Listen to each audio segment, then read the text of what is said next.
Hey guys, welcome back, and in this video we are going to be talking about the electric vehicle company Workhorse and why it may be a good buy. The Biden victory is a positive for the EV industry. His renewable friendly platform will not only help the Workhorse group but the entire EV market. Within that sphere, however, Workhorse Group is emerging as a leader not only in EV but in a very lucrative niche market. Its C650 and C1000 final mile specific all-electric vans are not only in production, but they are selling. With an expected contract from UPS just around the corner, the stage is set for the stock to soar. Earlier this year, whispers that Workhorse Group could receive a big contract from the USPS began to circulate, worth upwards of $6.3 billion. The chances the company will actually get the contract are still up in the air, however. If it does, it will be immediately catapulted into full-scale mass production. As of last report, there were 3 bidders still in the running to replace USPS 165,000 aging delivery vehicles. Based on what the analysis are saying, it could really go either way for Workhorse Group. Looking forward, the company says it will not meet its previous guidance for the calendar 2020 year, but there are mitigating factors. The primary holdup is the batteries. The company's battery supplier is not able to meet the ramp in demand, and that is causing a bottleneck. The bottleneck is exacerbated by the COVID-19 pandemic and its impact on the production line. As of the release of the Q3 report, there were upwards of 30% of the workforce sick or quarantined waiting on test results. However, Workhorse CEO Dwayne Hughes says that they've already got new suppliers lined up and excess capacity will be available as soon as the first quarter of 2021. As for 2021, the company has set a production target of 1,800 vehicles, and there is already evidence that the demand will outpace current production capacity.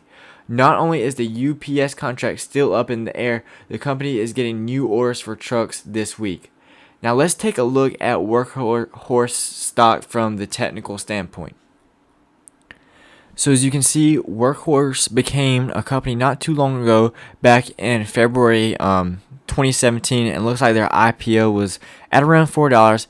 And you can see from around 2017 to actually 2020, we pretty much did nothing. We actually hit lows of, what is this, 63 cents. Wow.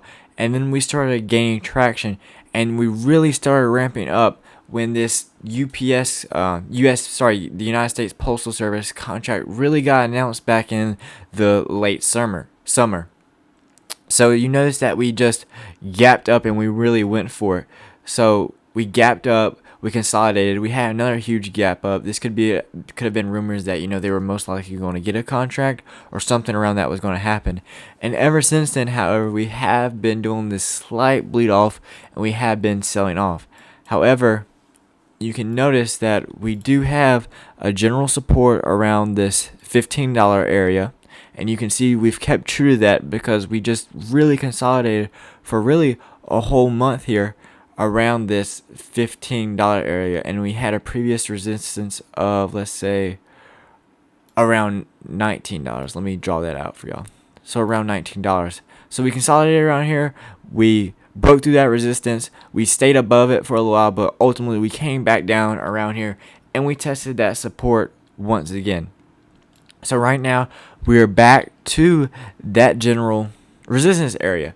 So what I would be looking for is to see if we actually reject and fall back down, back towards the support, and that's where it would be a good buy for me.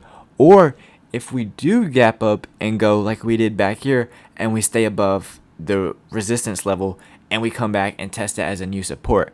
So let's look at the two scenarios. So scenario 1 is that we reject from the resistance, and we fall back down towards support, and we get in as an entry right here, and then our stop loss would be, it really depends on what you would want it at, if you would want it underneath the actual line, or you'd actually want to take into account some of these wicks over here. For me, I'd take into account the wicks, and I'd stop out on this wick right here at 1432. So I'd get in at 1518 and I'd stop out around 1432, because if we do actually get that low, we're probably heading back down to this area right in here.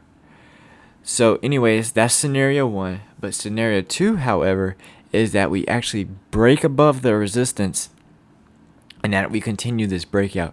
And if we do that, I would like to see something similar to, we break out and then we come back and test this resistance and we make a new support there and we go. So my entry for the breakout is that if we do break out, then I would personally wait for a pullback and make sure it confirms this breakout, and then I would get in at this new support right here, and my stop would be once again around 1904, and then I just really see where we go from there.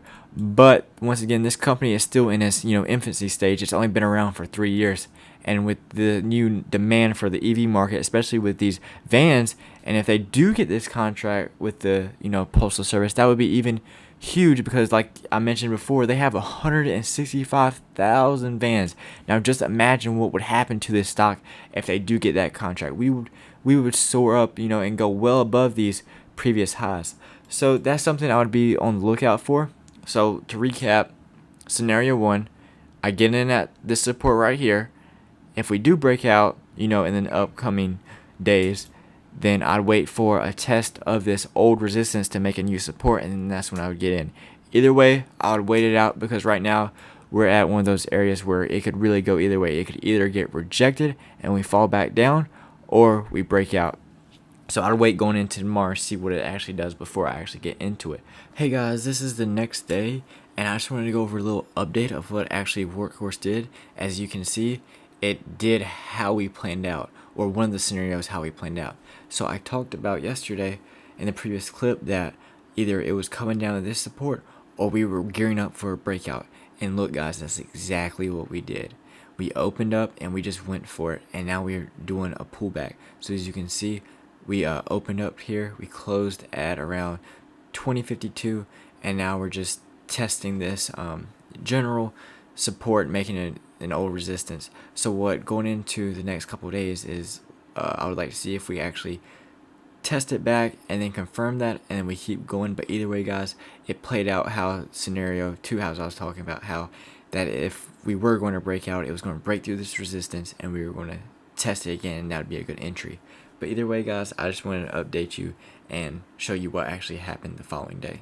But anyways guys, that is the end of this video, and I hope you enjoyed it. And if you did, make sure to like, comment, and subscribe, and let me know what videos you want to see in the future.